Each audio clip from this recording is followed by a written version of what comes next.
नमस्कार। आज आपण महत्त्वाच्या व्यक्तींचे कार्य यामध्ये राष्ट्रसंत तुकडोजी महाराज यांच्याविषयी माहिती बघणार आहोत। याआधी आपण गाडगे महाराज पण बघितले आहेत, ठीक आहे। तर मग गाडगे महाराज आणि किंवा गाडगे बाबा आणि राष्ट्रसंत तुकडोजी महाराज यांच्यामध्ये कन्फ्युजन करू नका, ठीक आहे। तर मग सगळ्यांना माहितीच असतील, पण तरी एक मी तुम्हाला दाखवून देते की हे बघा, हे आहेत गाडगे बाबा आणि हे आहेत राष्ट्रसंत तुकडोजी महाराज। दोघं नीट लक्षात ठेवा, महत्त्वाचे आहेत। हे आहे गाडगे बाबा आणि हे आहे राष्ट्रसंत तुकडोजी महाराज, ठीक आहे। बघा पुढे, आता दोघांमध्ये आधी आपण वाचून घेऊ, मग मी सांगते। आता दोघांमध्ये मोठं कोण छोटं कोण हे पण लक्षात ठेवा। आता माझी सवय आहे की कंपॅरिझन करून सांगणं, कुठे काही कन्फ्युजन वाटत असेल तर ते थोडं एक्सप्लेन करून सांगणं, त्याच्यातलाच हा एक भाग समजा। तर आपण जेव्हा गाडगे बाबांचं बघितलं व्हिडिओ, अगदी छोटूसाच व्हिडिओ होता, 2 मिनिटाचा, 2-2.5 मिनिटाचा व्हिडिओ येतो। तर बघा, गाडगे महाराजांचा जन्म बघा 23 फेब्रुवारी 1876 शेनगाव अमरावती या ठिकाणी झाला। 23 फेब्रुवारी 1876। आणि तुकडोजी महाराजांचा जन्म कधी झालाय बघा, तर 29 एप्रिल 1909 म्हणजे, आणि कुठे झालाय, वर्धा विदर्भ या ठिकाणी, यावली या गावी, ठीक आहे। म्हणजे मोठं कोण यांच्यामध्ये, तर गाडगे बाबा हे मोठे आहेत। राष्ट्रसंत तुकडोजी महाराजांचा जन्म नंतर झालेला आहे, मी मुद्दामून सांगतेय। नंतर गाडगे महाराजांचं मूळ नाव काय होतं, तर बघा,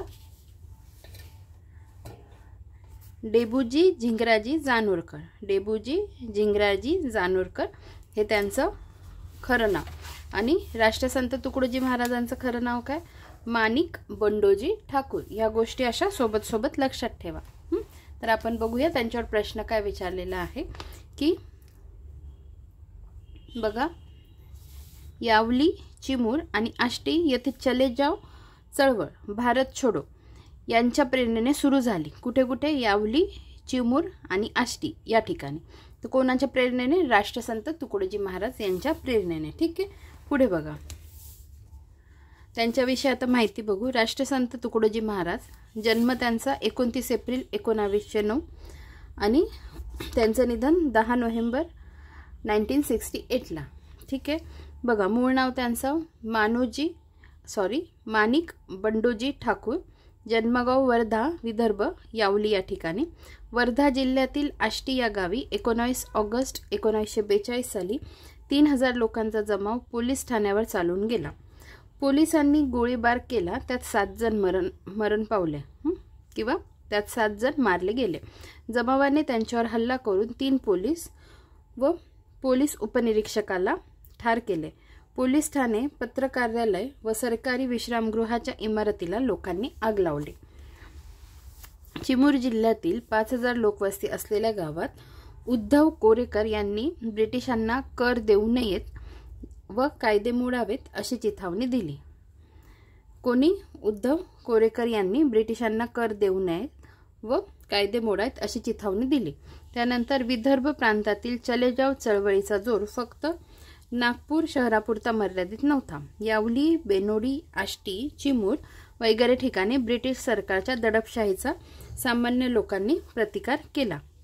बघा पुढे, तुकडोजी महाराज यांनी भारत छोडो चळवळीच्या काळात पत्थर सारे बॉम्ब बनेंगे, भक्त बनेंगे सेना, चलो जवानों करके बताओ, अब कहने के दिन बीत गए अशा गीतांनी तरुणांना प्रभावित केले, ठीक आहे। हे नीट लक्षात ठेवा।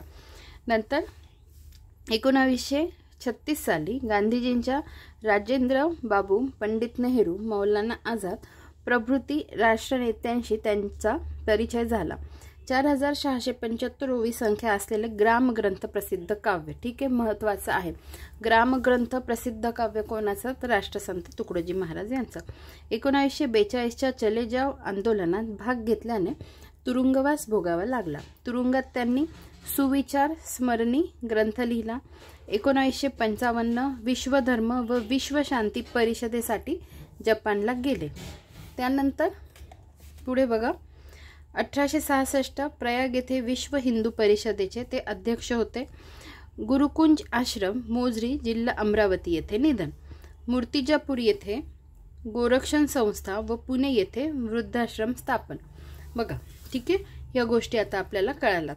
आता याच्यातला मेन काय लक्षात ठेवा की ग्रामग्रंथ ही एक गोष्ट लक्षात ठेवा. ग्रामग्रंथ हा प्रसिद्ध काव्य त्यांचं. नंतर तुरुंगात त्यांनी सुविचार स्मरणी ग्रंथ लिहिला, हा एक ग्रंथ लक्षात ठेवा. ठीक आहे, सुविचार स्मरणी ग्रंथ. नंतर एक ही गोष्ट लक्षात ठेवा, तर ते जपानला गेले होते. कशासाठी? तर विश्वधर्म व विश्वशांती परिषदेसाठी 1955ला. ठीक आहे, ही एक गोष्ट लक्षात ठेवा. नंतर 1866 प्रयाग येथे विश्व हिंदू परिषदेचे ते अध्यक्ष होते. बघा 1966 वर्ष बघा, 55-66 लक्षात राहतील. 1955 1966 5566. निधन कुठे झालं त्यांचं? अमरावती येथे मोजरी या ठिकाणी. ठीक आहे, गुरुकुंज आश्रम. मूर्तिजापूर येथे गोरक्ष संस्था व पुणे येथे वृद्धाश्रम स्थापन केले. या पण गोष्टी एक माहिती म्हणून लक्षात ठेवा की गोरक्ष संस्था व मूर्तिजापूर येथे गोरक्षण संस्था व पुणे येथे वृद्धाश्रम स्थापन केले. ठीक आहे, अशा पद्धतीने आजचा व्हिडिओ इथेच समाप्त होतो. आपण लवकरच भेटूया पुढच्या व्हिडिओमध्ये. धन्यवाद.